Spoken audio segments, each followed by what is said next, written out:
And I'm going to jump right in. My name is Chris, and I'm a consultant for SoftEd.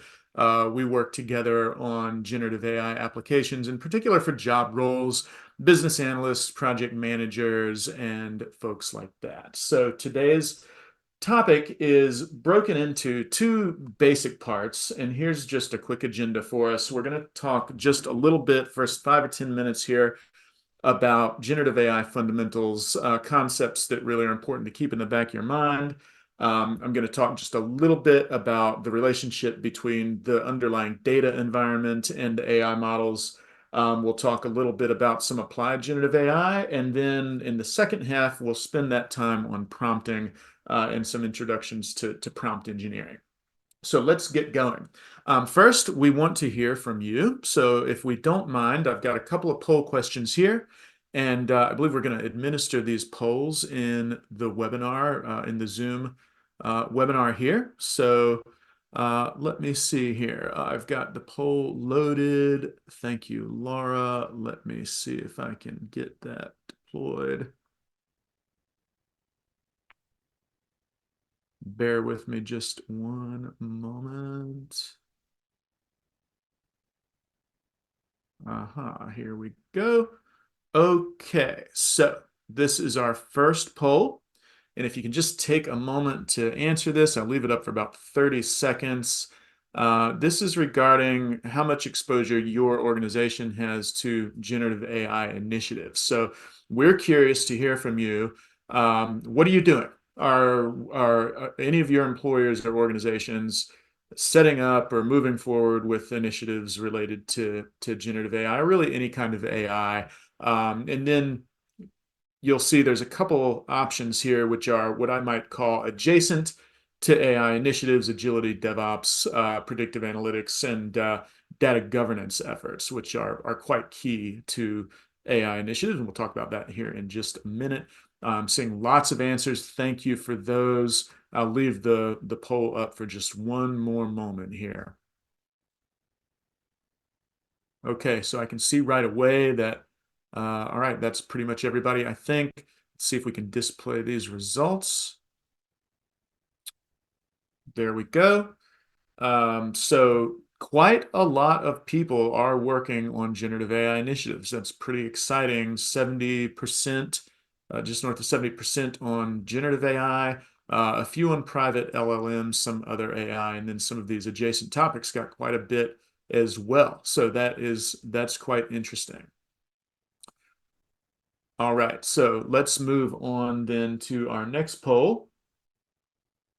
Jumping around a little bit.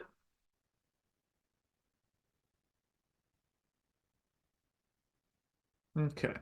So for our next poll, we want to hear from you about what your own personal experience is with generative AI. So this, I'm sure, will be a range, but we are just curious about how many folks in our audience have, gotten their feet wet with generative AI applications, or maybe you're actually using it in your job quite a bit. So I'll leave this one open again for a few seconds here. We've got some good answers coming in. Thank you for those. Looks like the majority of our respondents are falling sort of in the middle of the spectrum with a little bit of generative AI experience. So we've got some regular experimentation and some without much exposure at all. So we still have some answers coming in. I'll leave that up for just one moment. Okay, looks like responses have stabilized here. Thank you for those responses. So responses are steady. We've got about half of our audience answering that they've got a little bit of generative AI experience via experimentation with a tool like ChatGPT. Great. So I'll share these results for just a moment. All right, awesome. And then we have one final poll question, which I'll administer, and we really do appreciate that engagement. It's very important to hear from you guys. So this final question is regarding policy associated with generative AI. So we want to see if, let's see here. Is this one work? Oh, the poll is launched. I don't know if you guys can see that or not. Generative AI policy.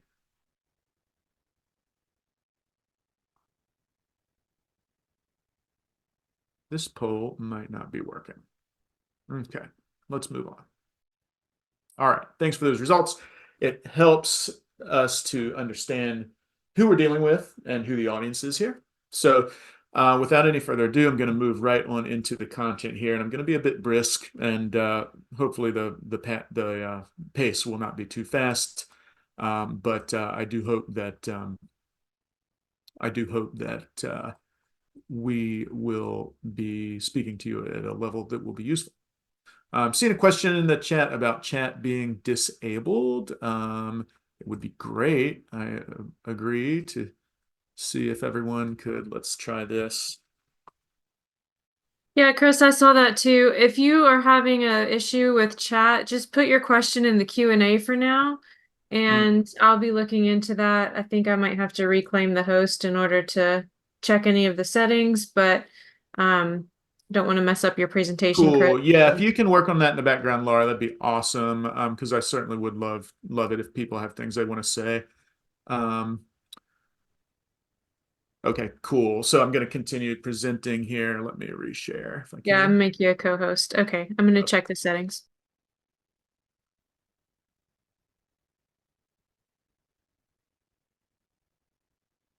Okay, cool. Let's continue here. So, generative AI. Quick introduction. It seems like most folks are a little bit aware of what this is, so I'm not going to spend a ton of time on it.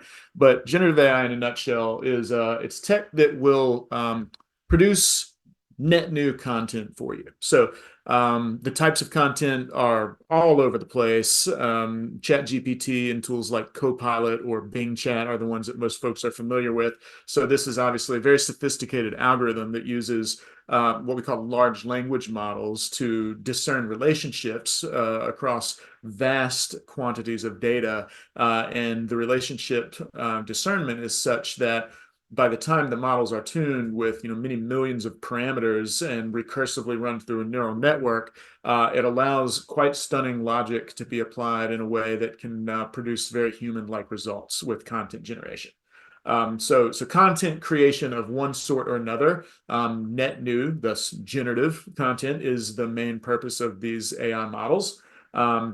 And just a word about the term AI. So in the last couple of years, since this big blow up around generative AI, you hear the term AI a lot, and people are usually referring to now generative AI or tools like ChatGPT when they're talking about this. But AI is in fact an umbrella term that we want to kind of keep an eye on as well, because there are other types of technologies associated with AI, and there's other types of AI as well besides just large language models or generative AI. For instance, algorithmic AI, and we're actually going to talk about that just in a moment. So today's webinar, of course, is focused on generative AI, but we want to keep track of some of these other technologies as well, because they can be very useful. Just a couple other points to consider. There are some concerns around the computing resources and the heat and the energy requirements required to run these models. It is very computing intensive. It certainly is. But the cool thing about it is that when balanced against the types of work that the AI can assist with, typically the resource utilization is going to be lower than if a concurrent human is doing that same type of work. And then finally, you may have heard about this aspect of the generative models known as hallucinations, when the reasoning behind the model sort of spins off into la la land and it can generate really weird stuff. So it's really interesting to me because it's one of the first examples I'm aware of in which a computing application can actually make mistakes in a way that humans can. Maybe not even quite the same way that humans do, but it's not just a glitch or a bug. It's really a weird mistake that the models make. And the models, they're getting better at this all the time, but they do make mistakes. So it's very important to keep a human in the loop. Human in the loop concept is an important AI concept just in general, but it's particularly important with generative AI applications because they can make mistakes. All right. Now, I cannot go any further without talking just a little bit about the relationships between data. And there's a few different things that we want to think about here. Now, number one is the training data. And you can see here that the generative AI applications rely on vast quantities of training data sets. So in the case of ChatGPT, for instance, the initial ChatGPT that came out last year, this was trained on like essentially the entire internet, right? Like it wasn't necessarily everything on the internet, but it was a huge sweeping array of data, and it wasn't just the internet either. You'll engage with ChatGPT and see it's very knowledgeable about books and movies and historical sources and all kinds of things like that. So pretty interesting. But this was a huge data set. And they've been training the models and generating new data sets and training the updated models on those over the last year or so as well. So I'm not sure what we're up to in terms of how large the data sets are, but they were about maybe like half a terabyte in the beginning, and I think that those models are actually up to probably north of multiple terabytes. So that's huge, huge amount of training data. Um, Now, you can also customize these models with additional training data. So if you visit a tool like Midjourney or ChatGPT, these models are built out of the box to be very high performing generative AI tools. But if they sometimes are not that good at dealing with specific domain verticals or very contextual situations or situations where you really would need specialized domain expertise. And of course, for the most interesting applications of generative AI, you're going to need exactly that type of thing because, as we'll talk about in a moment, establishing context is so key. So you'll see that out there in the open source community and in some cases commercial community, they have these additional training tools called vectors. And so vectors are additional training data that can be incorporated into the base training data set to tune the model and optimize it for more specific applications. And there's all kinds of these vectors out there. And there's other ways to tune and optimize the models as well. We'll talk a little bit about those as well here in a second. So second, the data landscape that I want to talk about isn't really related directly to the training of the data model or the AI tool itself. It's really about data governance. So you noticed in the poll question, one of the questions was how many people have initiatives related to data governance. The data has to be very clean in order for these models to work well. And so this becomes relevant if you're in an organization that is attempting to implement like a private version of a tool like ChatGPT or private LLM, because those models are going to be trained on your own data, and that data, as we all know, often is all over the map. So you might have all kinds of different schemas, different types of formats, different databases here, there, everywhere. There may be no data at all, and these are all big hurdles to getting good performance out of an LLM. So the data has to be in a format that's good for ingestibility into the data model. So that's just an important thing to keep in mind. You need well-structured data, or if it's unstructured data, there have to be some parameters around it that allow the machines to ingest the data. So training data, parameters, and data governance are the points that I wanted to make here. Now, there's one final point that I want to make about data. In a lot of ways, this image here is one that we've probably all seen. This is Gartner's hype cycle. So Gartner's hype cycle, which kind of is this idea of all the buzz that happens around a new technology, and then sort of this trough of disillusionment that he goes through as the initial buzz is a little bit overhyped. But then the adoption of the technology proves to be extremely useful. So the case that I want to make here is that with the last 18 months or so of generative AI and these large language models, it's not that I'm applying the hype cycle to generative AI itself. What I believe is that generative AI and large language models actually represents us reaching the plateau of productivity from the initial hype cycle that was around big data back in like 2011, 2012. So what we're actually realizing with the benefit of large language models are things that were kind of conceptually occurring to people when, the Hadoop tool set was introduced in 2011 and things like that. But it was just really hard to engineer good solutions here. But with the large language models and the pre-trained transformers, which is the type of data model that underpins ChatGPT and models like that, what we're actually seeing here is now, 12 years later, we are able to leverage this big data in a way that's truly useful. So pretty interesting, I think. Now, there are a few issues. There's some issues related to data, especially if you're going to use these models for the most interesting and the most useful applications. Now, the most useful and interesting applications aren't going to be based on training data or context that's just out of the box, OpenAI, chatgpt.com, right? You're going to want to use this for your own organization's data. Now, there's some issues here with that because if you submit your data into just the normal public ChatGPT instance, you're essentially exposing that data to the internet. So your data is now on the internet. OpenAI wants to use that to help train their next version of ChatGPT and things like that. And you're going to run into situations really quickly where that's probably just not okay. You don't want to expose your commercial data to the internet, right? So what does that mean? What does that mean for us? It means that we need to be able to set up private instances of these large language models. And more people are doing this, right? Famous example a few weeks or a few months ago was from McKinsey.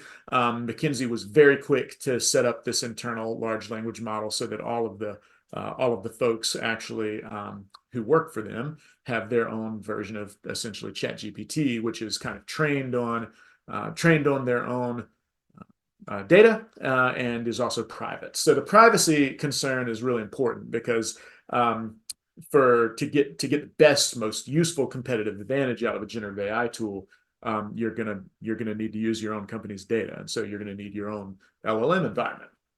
Just a quick plug for NVIDIA here. NVIDIA has a framework called NeMo and an associated product called Guardrails, and that's probably the preeminent COTS product for implementing internal LLMs today. So check that out if you're interested. But it's something for sure that more and more companies are doing. All right. Now, I said a few minutes ago that I wanted to compare at least one other type of AI to generative AI, and we're going to refer to that as algorithmic AI. Now, algorithmic AI, the biggest difference between that and generative AI like ChatGPT is that it doesn't require these huge data sets, right? It can be computing intensive or maybe not. It just depends on the situation. But the algorithmic AI brings a whole separate set of application that's not necessarily offered by the generative AI. So on your screen here, you can see sort of the top level aspects of generative AI. Generative AI relies on the neural networks and the pre-trained transformer architecture to find these relationships across these vast language data sets and perform human-like reasoning in the abstract. It's very malleable, very fluid in its output. It can progressively learn, and we're going to see how to actually do that here in just a moment. But it's a very interesting application of deep learning neural networks, and primarily is used for creating and generating content, as we said. Now, algorithmic AI is also very important, right? Now, algorithmic AI is a type of model in which it's primarily the math that's going to perform the processing here. So this is a rules-based type of AI. This is the type of AI that we're maybe used to thinking about more in the context before the generative AI gold rush was happening a couple of years ago. So if you think about like IBM's Deep Blue or Watson or things like that, those types of AI in their earliest incarnations, those did not rely on large language models. Those relied on algorithmic and still machine learning in the cases of those products I mentioned. But if you have a data science expertise available to you in your organization, then this can be really powerful. Now, the really cool thing, and the reason that I really want to mention and highlight algorithmic versus generative AI is because the most interesting and powerful applications come when you start to use these things together, together with software architecture and things like that. So this is something that you want to experiment with if you have access to the people who can. When you start to combine the algorithmic AI with the generative models with the LLMs, you can start to realize some very powerful use cases. But algorithmic AI is a little different. And then, of course, neural networks and terms like that are they are subservient as well to the overarching umbrella term of AI. All right, so that's all I'll say about that. I want to spiff up a little slide of tools here, so I'm not going to go through these one by one, but I mentioned how many applications there are. Of course, you'll get the slides and the recording of the webinar, but you should check these out. Some of these are just incredibly powerful. And there's more coming out all the time, but these are some of our favorites here at SoftEd. So these are essentially applying the LLM generative AI power to more specialized use cases, right? So you can use these models for generating video, for duplicating voice, for inputting scripts into a tool and having it output very human sounding language. You can do it for image generation. One particularly interesting use case that I've been playing with here lately is that Microsoft Copilot, which is essentially the same type of model as ChatGPT. Of course, Microsoft has a partnership with OpenAI. And so ChatGPT's technology is now like baked into tons of Microsoft products, including enterprise management programs like Dynamics 365 and things like that. So if you're a project manager or business analyst or something like that, and you are using Microsoft D365, you have all the benefits of ChatGPT baked in on board within the system, project operations, or whatever D365 application that you're using. So you check these out. These are pretty cool, but different ones are better for different use cases. So like, for instance, Perplexity, we like that one because the sourcing is more reliable, citation and sources instead of sometimes the other models can be pretty unreliable. So if you're doing a research article or publishing content that's going to be out in the public, sometimes errors can slip through in terms of things that aren't cited because the models will just make stuff up and present them as if it's real, right? Okay, so that is my super fast crash course on fundamentals of generative AI. I'm going to stop there for just a minute and check the chat. And if we have any interesting questions or talking points, maybe we will discuss them for a second. Cool. I see Adam's comments here. Adam, you make some really great points here. I actually want to talk about these for just a moment, right? So the legal aspect. Now we have a completely discrete webinar coming up later, which deals just with these legality issues, right? But it's a really good issue, and I think unfortunately there are really no firm precedents yet. It's kind of the Wild West out there these days. There are lawsuits flying around, but no matter where you land on this, you cannot deny that these generative AI companies are getting a lot of value, and they're producing a lot of value based on essentially scraping everybody's content and then using that to build these products. And a lot of that content is, it's probably copyrighted content, it's people's IP, it's people's livelihoods. These are very top of mind questions related to the topic. And it remains to be seen what the legal precedents are going to be. So I think, in terms of a pragmatic takeaway, the only one that you can really take away is to err on the side of caution. Maybe don't publish and commercialize your content. Use the tools for sure, but before you just kind of turn and burn on putting something out there, you have to be careful. Right now, in the software industry, it's interesting as well because, of course, GitHub is now using Copilot for coding and for IDEs. Now, this is very powerful because if you think that generative AI is good at using language relationships and kind of discussing things with you in English or whatever your preferred language is. We wait and see how well the machine models are at generating code and applications. So very powerful. So the potential there is just huge. But if you use Copilot in GitHub to generate your own code or to build your own products, I do believe that there are T's and C's there that specify that code belongs essentially to Microsoft. Another example is Midjourney, one of the coolest image generators out there. It's one that I use a lot and I've used for the images in this very presentation, as a matter of fact. But any images that are produced using that tool are public domain images, right? So it doesn't mean that you can't use them commercially, but it does mean that you don't own them. So if you use them commercially and you put that content out there in the world, somebody else can come along and scrape that content and use that just like you can, and you don't have any legal basis to lay claim to that IP. So there's a lot of issues here, right? Adam makes one other point that algorithmic and rules-based AI, much easier to define and describe with transparency. Very true. Of course, AI has an issue which is known as the black box problem.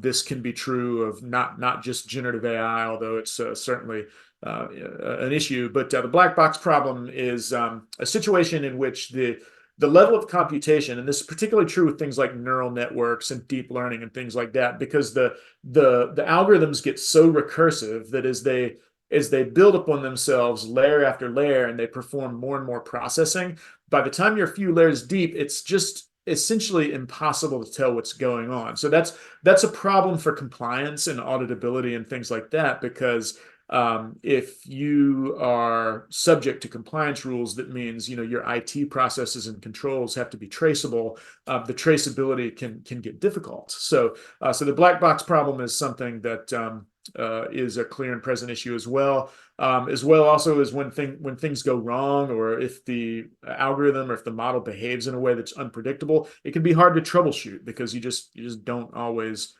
know what's going on there. So, Adam, thanks for those comments. Great points for sure.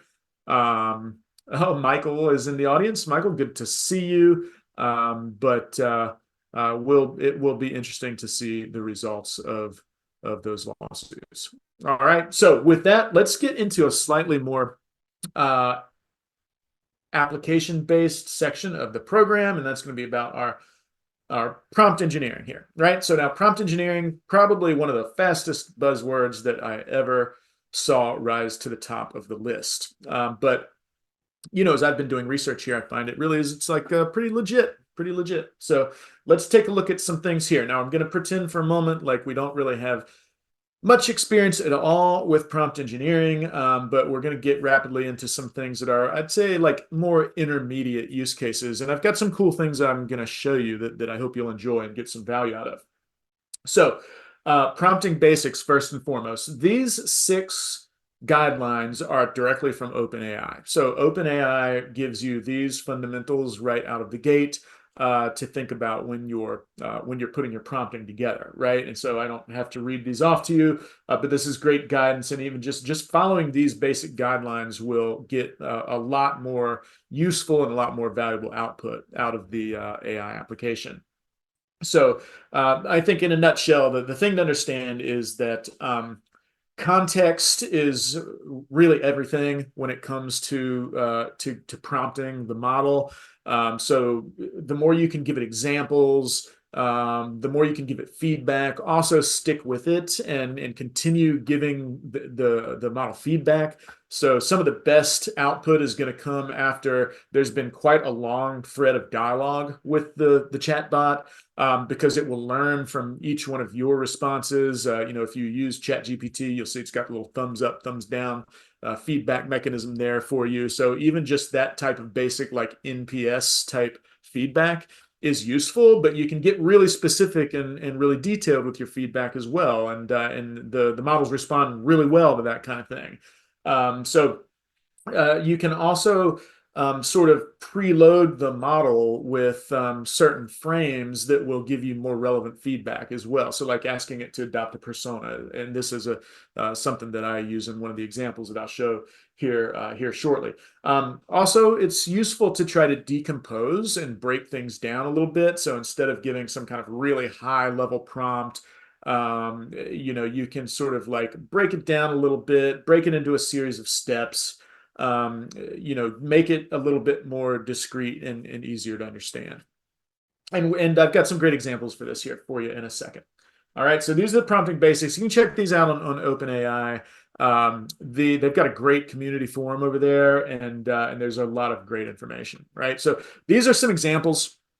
These are some examples of prompts that are not very good. So, and again, I won't read these through one by one, but you can see that these are just, these are prompts that it might be, there might be prompts that you would put in if you didn't really think about crafting your prompts a little bit more thoughtfully. But you can see they're very big questions. They're vague. There's not a lot of specificity. There's nothing there for the model to glom onto and sort of establish context. So that's the biggest problem with prompts like this is they're just too big, too open-ended, too vague, too high level, right? So you got to remember you're dealing with a machine. Machines need specifics. They need examples, they need feedback, and things like that. So let's look at this a new version of these same prompts, but done in a good way, right? So again, you can read these for yourselves, but the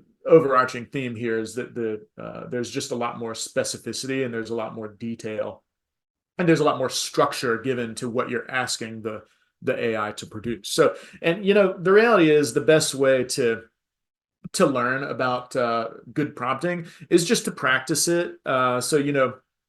And you can learn from the model as well. So, head on over to ChatGPT and even if it's the free version, 3.5, and experiment with this. And you can have a conversation with ChatGPT about what good prompting looks like, and you can get ChatGPT to write your prompts for you if you have a specific business question or use case that you're trying to deal with, right? So these examples you can see like you're giving it a good frame, you're being specific, giving it numerical guidance on how many items it should produce, helping it with format and length and things like that, right? So good prompts, bad prompts. Now, the next thing I want to talk about is this concept of chained prompts.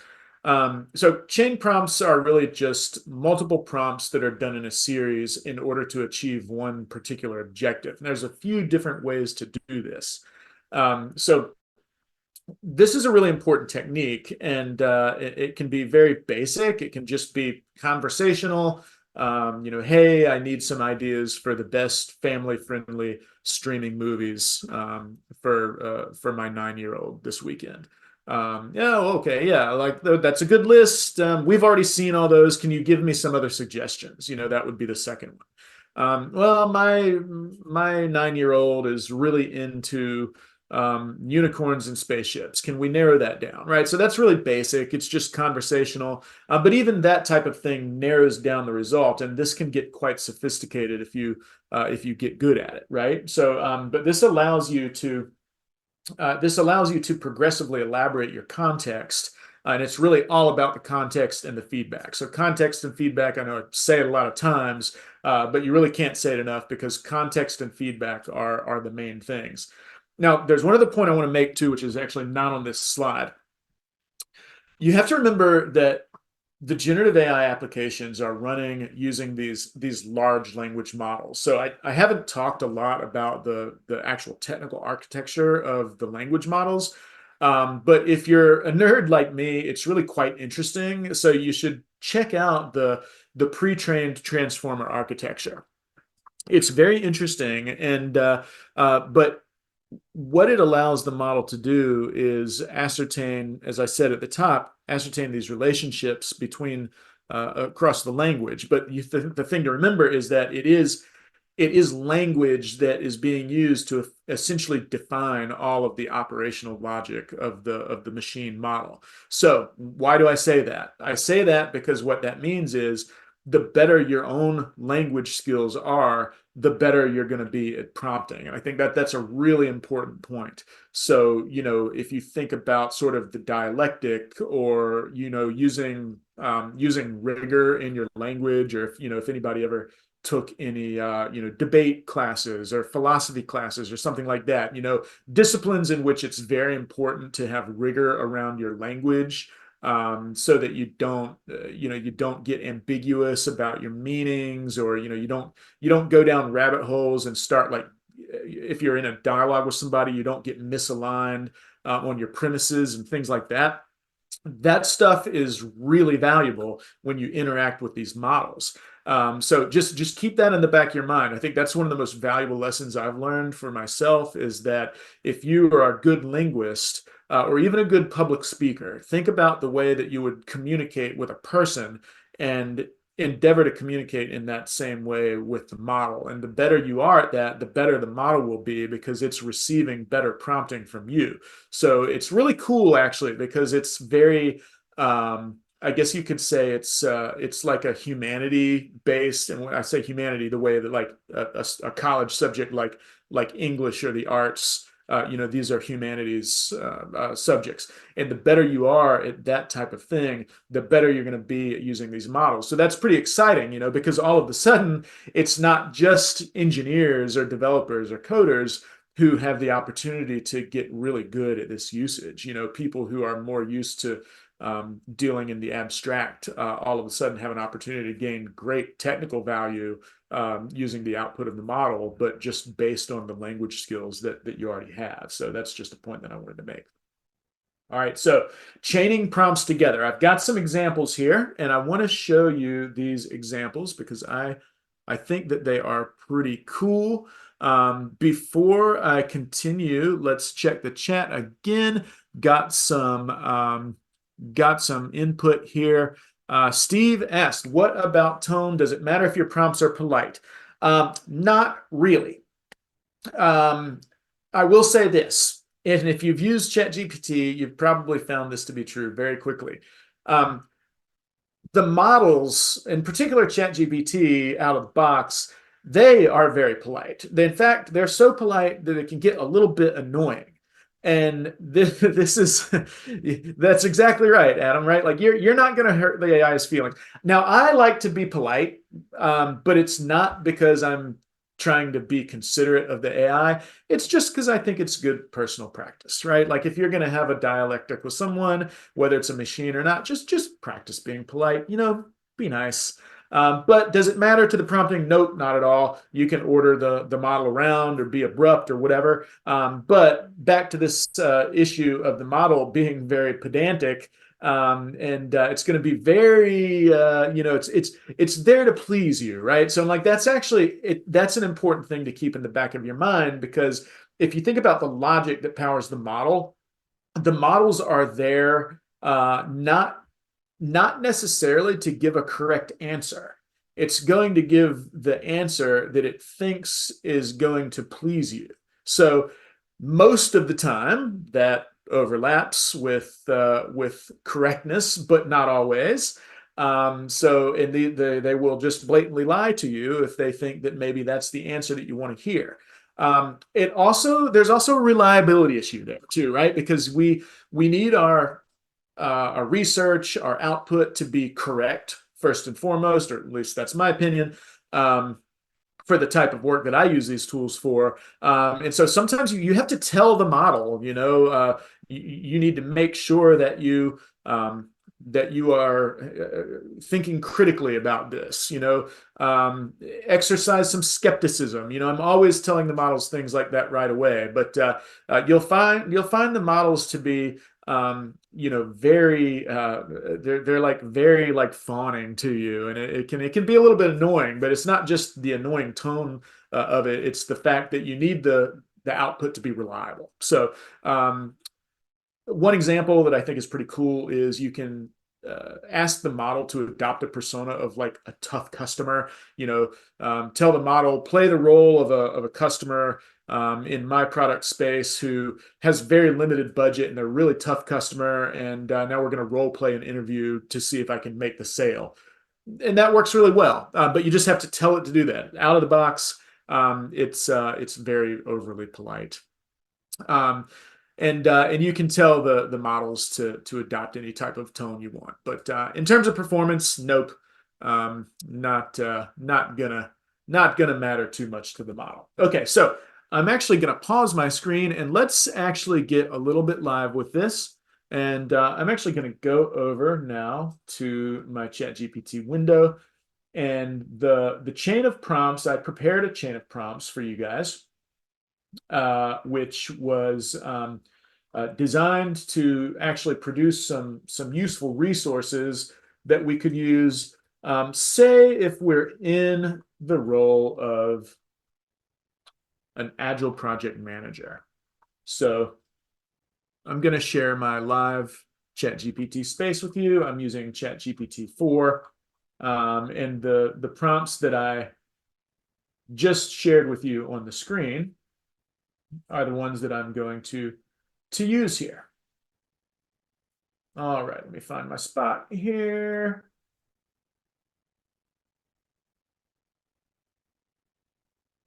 Okay, so I'm going to zoom in here a little bit.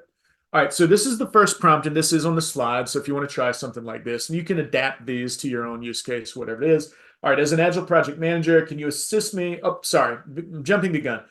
First, the point of this chain of prompts is to achieve a task in which we use ChatGPT to help us identify automation use cases, right? So in other words, we're asking ChatGPT to help us evaluate our work environment or our project environment in a way that can help us spot the lowest hanging fruit to automate things using generative AI. So the whole point of this is how can we use generative AI? Where can we use it? Where can we get the most bang for the buck?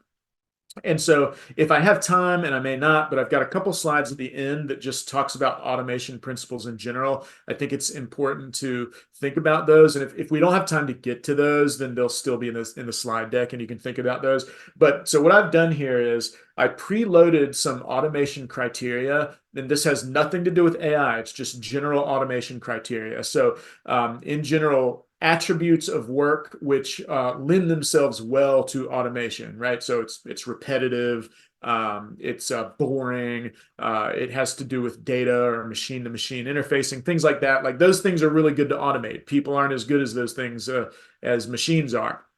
So now we're going to bring this and we're going to start to stack some contextual dimensions into our prompting, which is going to coax ChatGPT to produce some resources for us, right? So first off, we want a framework to identify effective use cases for ChatGPT, right? Simple. We're just asking it, what can we automate? I'm an agile project manager. Help me understand what I can automate.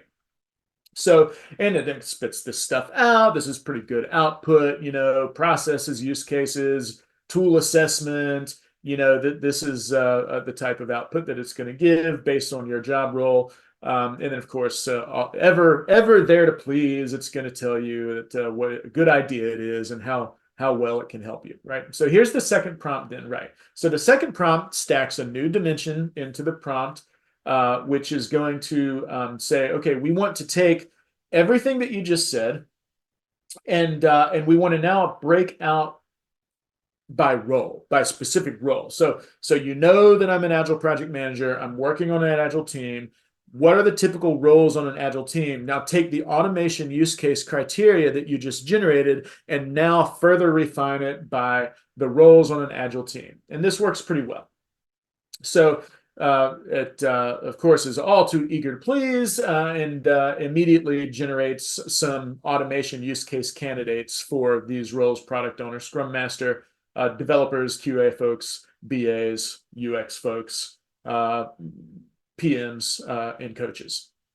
And this is pretty good, at least as a place to start. Now, again, the content is rarely, if ever, going to be like the end all be all. It's just ready to use, but it's a great place to start. So these are things that these roles do every day, and so we're starting to get some ideas from ChatGPT about where automation use cases might apply well. All right. Okay, so then our third prompt is, okay, we want to use this logic to actually create a tool that an agile project manager can use, right? So So we want to build a checklist. So let's use the output that we've gotten from the first two prompts refined by roles to help us generate a checklist which is targeted to those roles. And then the person working in that role can take that checklist and they can go sort of assess their work and canvas their work environment to see if there are good opportunities to automate with generative AI. And now this is starting to get pretty good, right? So, these are obviously the types of things that, and we're doing this role by role too. That's important, by the way, because you'll overload ChatGPT if you ask it to do all those roles at once. So once you've established like what that list of roles are and kind of what the logical framework is for identifying the automation use cases, now we're going to say, okay, just starting with the first role only, product owner, can you generate this checklist, right? So it generates this checklist. Some of these are better than others. Gather market insights. I don't know. Maybe so, but I think things like feature ideation, communication for sure. Some of the stuff that gets really boring, managing the meeting, communication, and the updates and things like that. So, it says it's a comprehensive guide. Is it a comprehensive guide? I'm not sure it is, but it's still useful to see how it works, and it starts getting useful. Then, okay. And then finally, I believe this is the last prompt before we go to the next role, format the content into a table, right? So that this is the content that comes out. And I've played with things like asking it to score the automation criteria 1 through 5, 1 through 10. That I think can be pretty interesting because then, it's not that you're ready to automate right the very next minute, but it is going to give you a place to start, right? And then so what we end up with then, of course, is something that looks a little bit like this.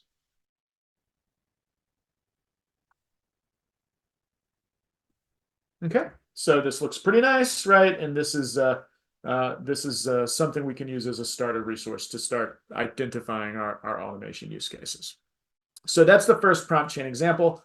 And now I've got another example here that I want to share. Okay. Now this is a prompt that I pulled from the OpenAI developer community. And bear with me while I get this back sharing.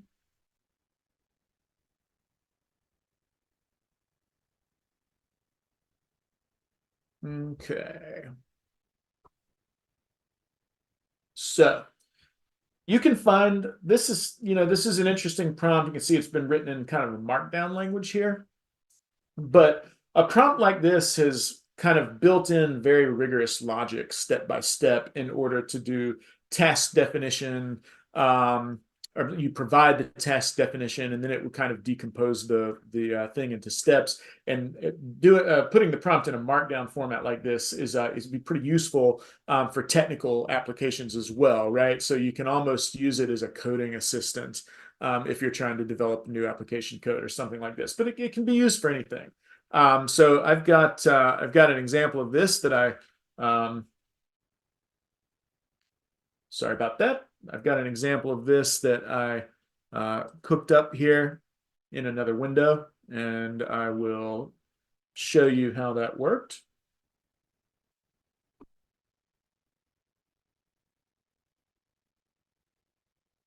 All right, so we're going to go back over to ChatGPT here.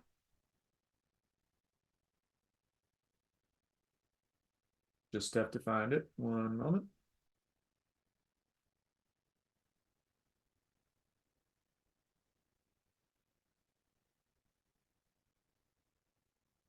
Okay, let's try it live. All right, so this prompt, I'm not gonna like detail it specifically. It's a little bit odd the way it says these parameters and directives, but the thing to understand about these parameters and directives is that this is it's almost like a prompt to get to a prompt. So we're gonna use this prompt to play with a scenario that I've been messing with a little bit here, which is a new ERP implementation. So let's say that we're a project manager and we want to, we're in the middle of a new SAP implementation. So we would tell ChatGPT to use this prompt structure.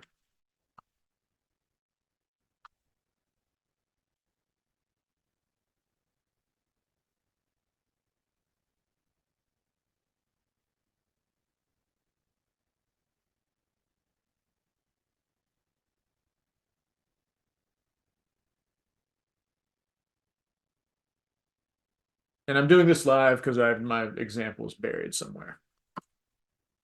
We load this prompt logic, and then this is going to run in the background. So this will take a minute. So I'm gonna continue on, and then we'll come back to this to see what it comes back with. Also, I find that whenever I'm doing live demo, that's of course the time when ChatGPT will crash or something like that. So we'll have to make sure that that doesn't happen. All right, so let me go back to my slides here real quick, and I'm gonna go to my next example while this cooks.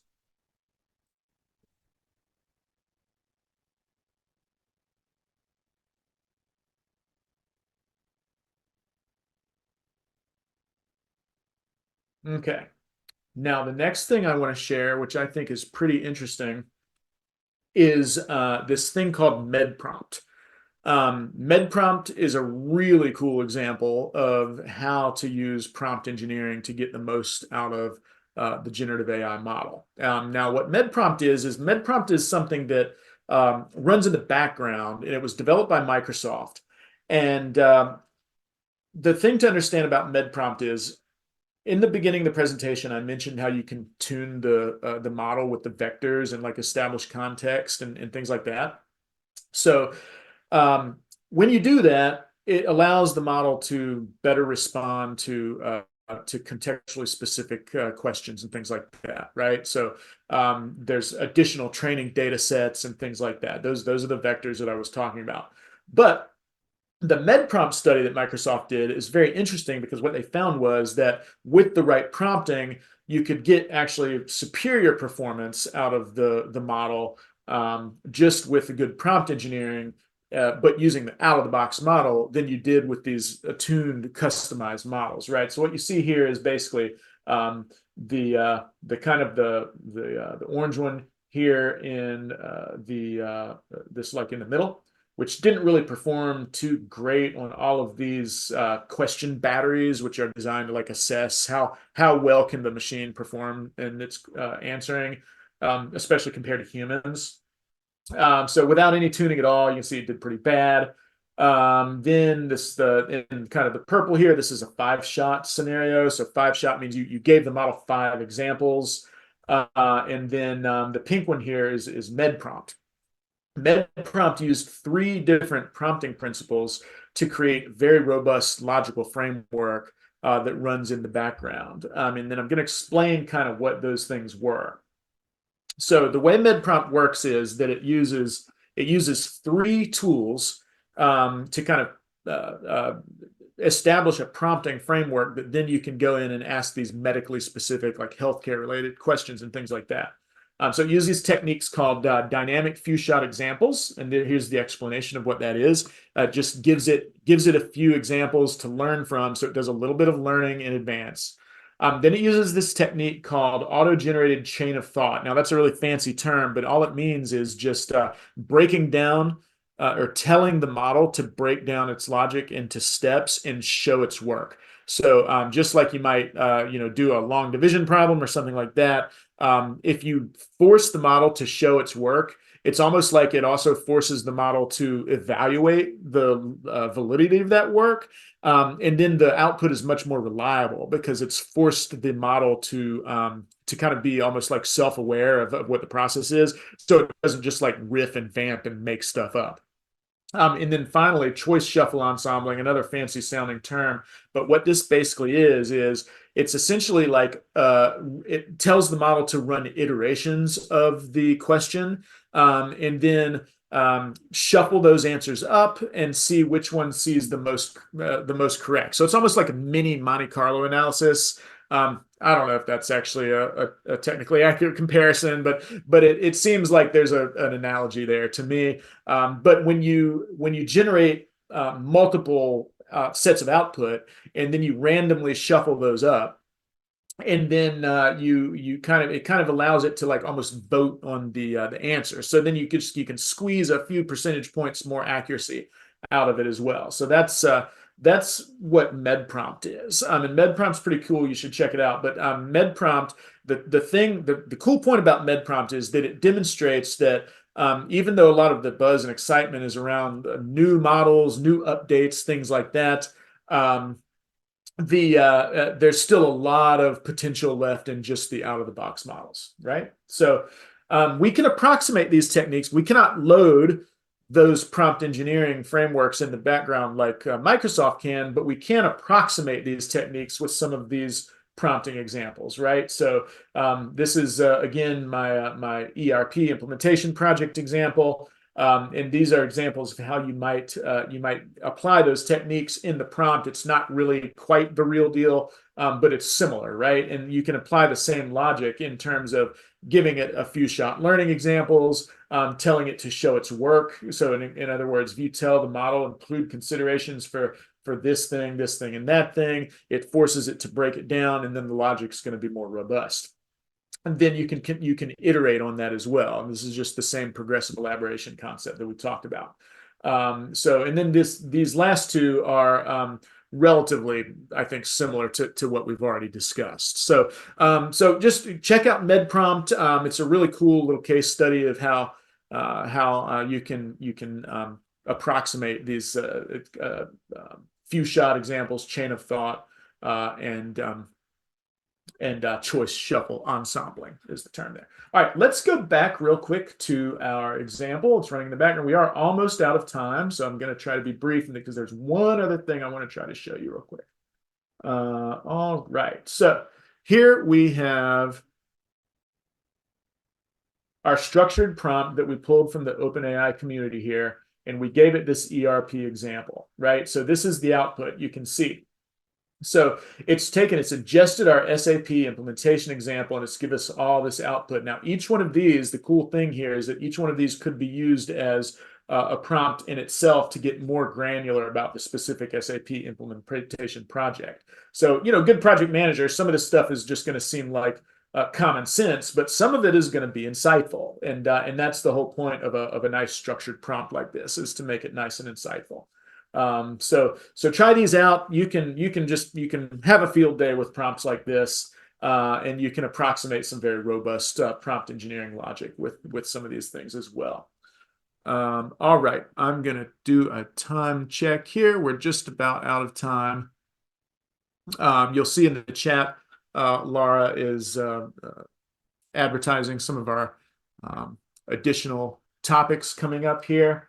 And then I'm going to see if I can squeeze in one other thing real quick here, which is this integration between Gemini and Google Sheets. And I'm just going to show you this real quick. So with Gemini, Google Sheets has integrated the generative AI logic into the Sheets. If you go to your Sheets, you'll see this app script right here. If you open up the app script extension there, you'll get a little studio space like this. And you can see that there's a little script here, 37 lines long. And what it does is it allows the sheet to make a BARD call. Now this is loading right here, but here's the BARD logic. Let me blow this up so you can see it a little bit. So it calls BARD, or Gemini, or still called BARD in the API. And then it allows you to put variable content in here, new ERP software implementation. And then this is a prompt. In this one, BARD will call that prompt. It puts the variable content in there. And then you're going to get content that's dynamic based on what the variable is. And then this goes over, and you can chain together lots and lots of content like this, and it's really cool. In the slides, because I'm out of time, so I haven't gotten to this for you folks today. But in the slides here, I explain how to do this. This is the little script that you use, and this is the instruction for the Gemini API key that you'll use to do this. All right. So that brings us to 2:01. I'm actually 1 minute over, but I appreciate you sticking with me. I told you I had a lot. I might not get to everything. I didn't get to my automation concepts, but they will be in the slides. It's common sense. You can take a lot. Adam, really appreciate the engagement. Michael, the comments. Laura, thanks for your help. I really do appreciate it. And I look forward. We'll be doing a series of these. So join us for these. We really enjoy hearing from you, and we really enjoy sharing our explanation of topics like this. All right. So thanks so much, everybody. Really appreciate it. I'm just going to hang around in the background for like 5 minutes. If anybody has any Q&A, I'm happy to hang on. But otherwise, I'll let you go. All right. Thanks so much, everybody.